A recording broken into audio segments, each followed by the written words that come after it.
Hello, I'm Dr. Darlene Zangara, Executive Director at the Minnesota Commission of the Deaf, DeafBlind, and Hard of Hearing, MNCDHH. We have been thinking how we can share more information with community members. We decided to try sending monthly updates. This is the first update from my office. Let's start with the November elections.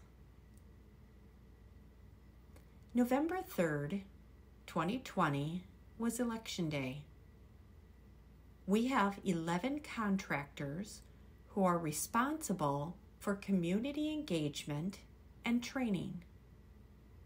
They have 3 big civic engagement projects: the 2020 Census, which finished this October, the 2020 elections, which finished this November, and next to provide training on how community members can contact their legislators and be politically active for the 2021 legislative session.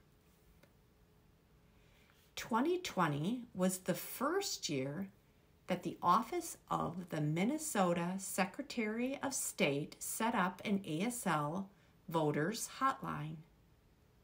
After the election, MNCDHH sent out a survey on voting accessibility. We received 51 responses from deaf, deafblind, and hard of hearing Minnesotans. Here are some quick numbers from the 51 responders. 13.7% used the ASL voters hotline. 13.7% attended a voters outreach training taught by our contractors.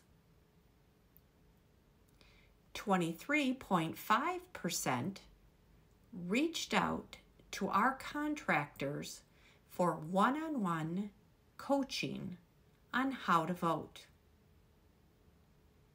And 94.1% understood the voting process.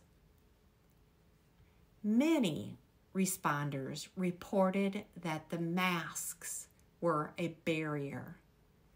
Additional barriers listed included heavy doors at polling places, and sometimes an accessible voting machine breaks.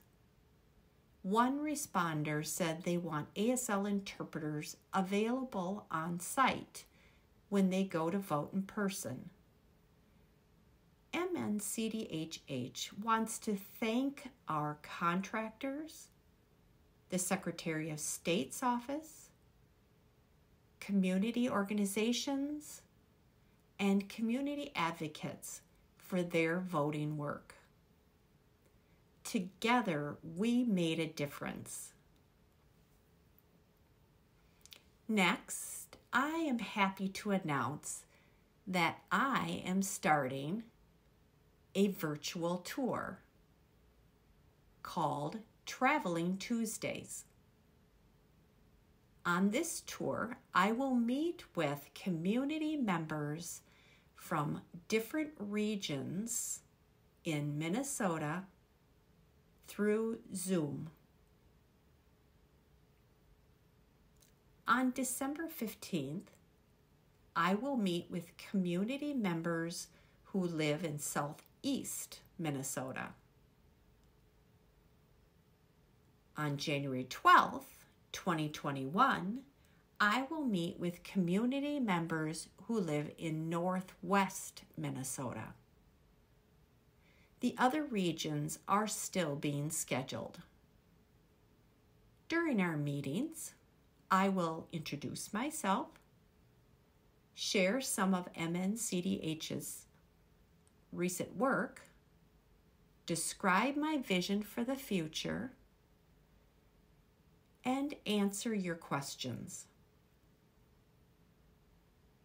Maybe you have ideas for public policy that you think will improve the lives of people who are deaf, deafblind, or hard of hearing. I would love to have an opportunity to meet you and exchange information and ideas. To RSVP, please visit mn.gov/deaf-commission. Next, I want to share some updates about our board. In November, the board had 2 meetings, and our executive committee also had a meeting. We held a special board meeting on November 4th to complete 2 board monitoring reports that we did not have enough time to cover during our September meeting. The monitoring reports were on ongoing financial health and activities, and second, compensation and benefits. The board uses the monitoring reports to evaluate the executive director, me, my performance, and also make sure that MNCDHH is achieving the big picture goals called ends set by the board. Our executive committee met on November 10th to discuss our clear masks distribution project and plan for the upcoming fall board meeting. The full board meeting was held on November 20th to go through committee reports,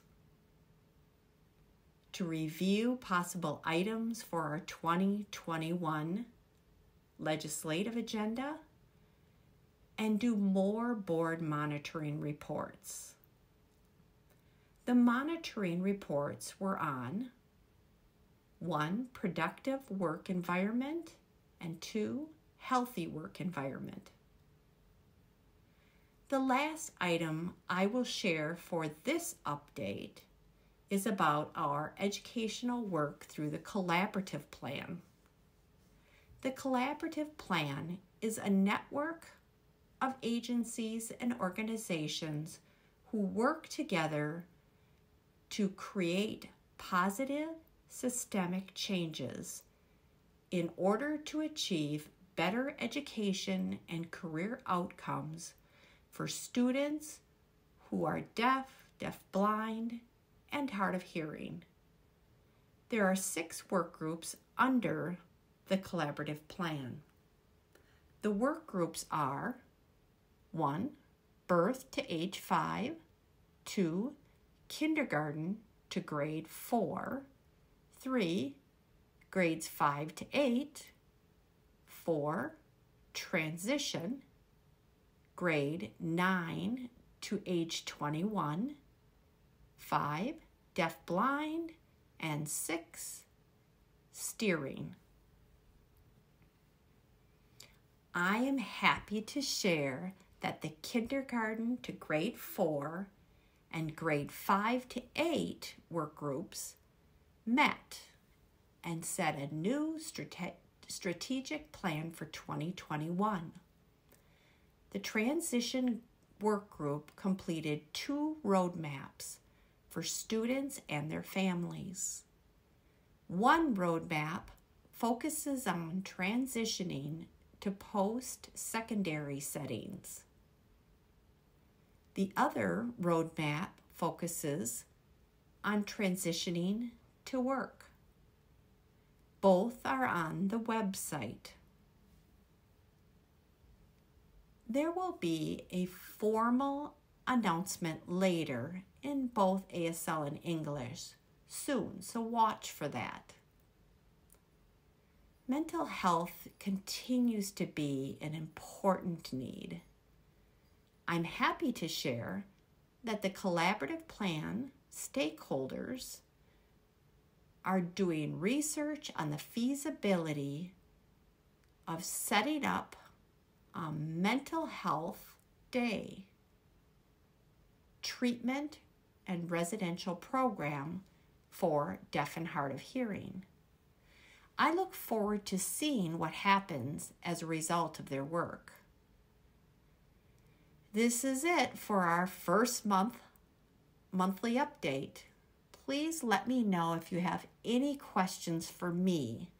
I can be reached at darlene.g.zangara@state.mn.us.